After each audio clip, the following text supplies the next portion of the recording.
Assalamualaikum warahmatullahi wabarakatuh. Selamat pagi pemirsa.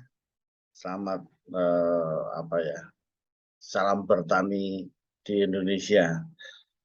Kali ini eh, Dokter Sawit akan menyampaikan atau merespon dari adanya pertanyaan dari netizen yang muncul. Perlu diketahui bahwa beberapa hari terakhir ini di medsos saya, di Instagram, kemudian Reels, Facebook, TikTok, dan di YouTube sendiri itu banyak menyampaikan topik tentang penyakit Ganoderma.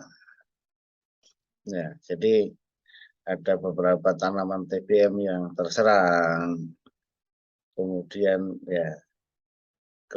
yang lain-lain juga. Oleh karena itu ada satu pertanyaan dari netizen, Pak, bagaimana kelapa sawit bisa terserang Ganoderma? Nah, gitu. Jadi serangan Ganoderma itu bagaimana sih awal mulanya? Nah, gitu. Kemudian yang kedua yang paling banyak tentunya yang menanyakan solusinya, pengendaliannya. Ya.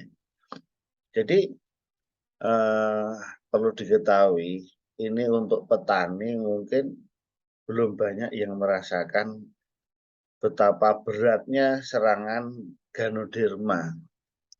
Ya, jadi Ganoderma itu merupakan jamur atau cendawan tingkat tinggi yang ada tubuh buahnya yang mampu apa ya memakan istilahnya memakan nanti dalam interaksinya nanti apa ya mendisposisi dari lignin dan selulosa kelapa sawit sehingga menjadi busuk tanaman.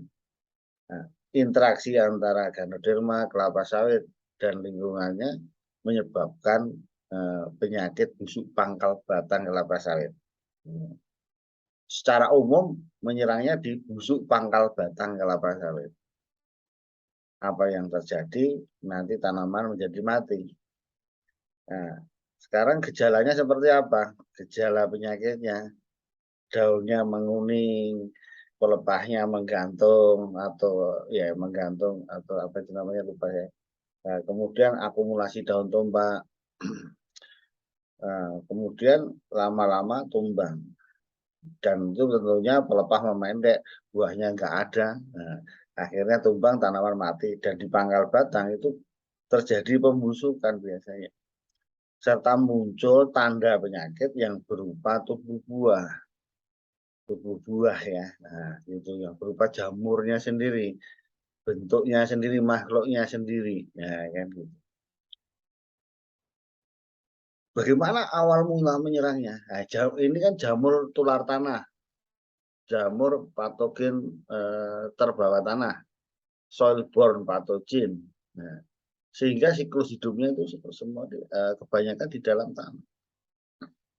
Nah, ya ini Ganoderma asalnya ya semula sebelum ada kelapa sawit sudah ada Ganoderma dulu. Yaitu di pohon-pohonan kan ada. Nah, tetapi karena di alam masih banyak tanaman komoditas maka adanya ya satu-satu gitu. Ya, tidak masalah. Nah, di hutan dia sering di kayu kan masih ada Ganoderma biasanya. Ya, itu di manakah asal mula Ganoderma? Ya. Kemudian, kemudian yang mendatangi jamur itu kan yang aktif kan manusianya sebetulnya. Ya, manusianya. Karena apa? Manusia membuka apa namanya? Tanaman-tanaman itu atau hutan sekunder atau apa? Buka nanam kelapa sawit yang ada di situ. Sehingga apa? Dan makanan lain nggak ada dan mereka kebetulan mampu bisa makalah terjadi interaksi tadi atau memakan itu tadi sehingga terjadilah eh, ada penyakit busuk pangkal batang di kelapa sawit. Nah, ini kan karena sorghum patogen apa namanya lama prosesnya gitu. Biasanya kalau di generasi satu nanam kelapa sawit ya masih satu dua saja. Karena masih pada titik-titik tertentu itu yang terserang Ganoderma di awalnya dulu kan gitu.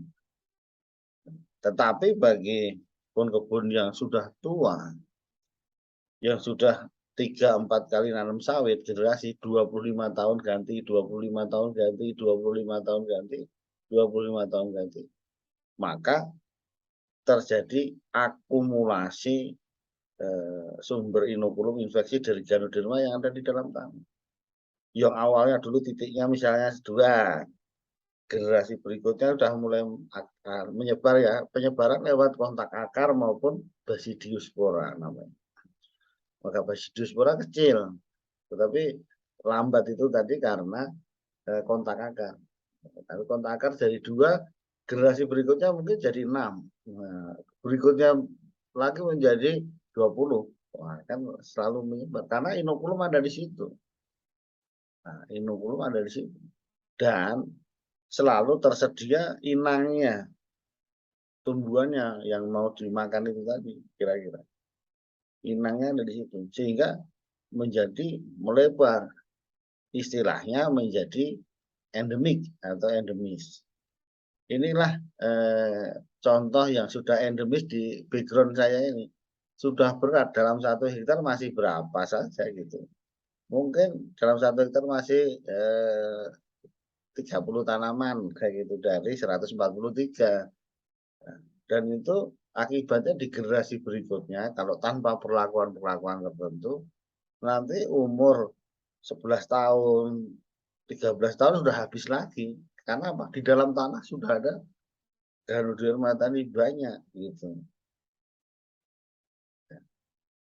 Apanya dalam Pseudosporozoa ya, di dalam tanah banyak sumber inokulum dari Ganoderma ini. Inilah bagaimana cara menyerang tadi Ganoderma. Jawaban itu tadi sudah ada di dalam tanah.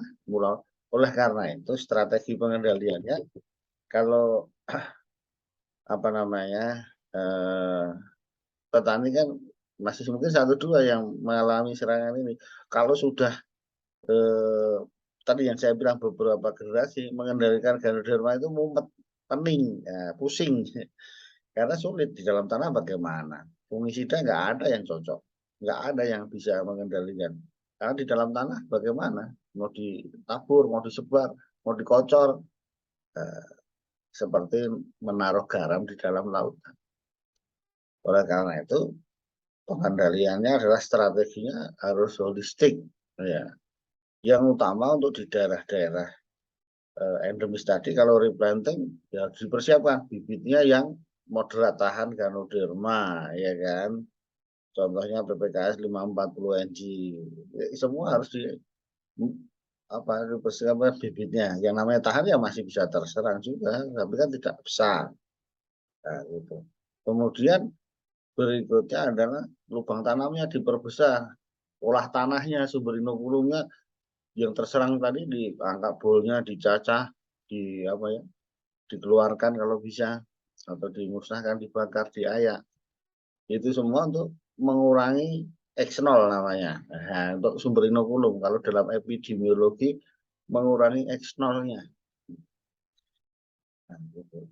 Jadi beberapa langkah dipenuhi. Nanti kalau sudah mulai terserang, mengurangi R, laju infeksi juga dengan kalau ada cepat dicacah, diambil, dibuang, disanitasi namanya.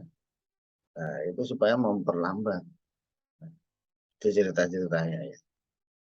Jadi ini mengingatkan kita semua, khususnya petani kelapa sawit, jangan sampai nanti kebunnya seperti yang ada di belakang saya ini.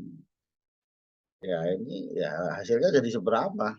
Nah, pengurangan itu lewat dari populasi yang suruh menghasilkan biasanya 140 jadi 30 tadi yang saya sebutkan.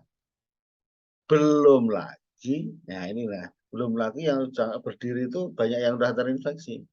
Buahnya sudah tidak keluar. Atau kalau keluar pun kecil-kecil. Nah, kan gitu.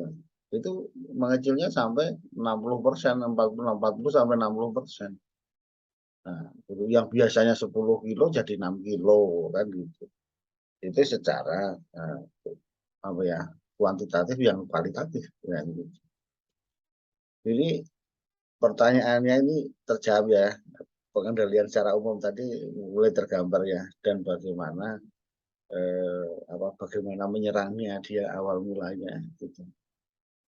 Jadi kita bisa mengantisipasi dari penyakit busuk pangkal batang kelapa sawit yang disebabkan jamur ataupun cendawan Ganoderma boninens. Ya. Demikian pemirsa, pagi ini yang disampaikan dari Dokter Sawit untuk kita semua. Terima kasih atas perhatiannya. Assalamualaikum warahmatullahi wabarakatuh.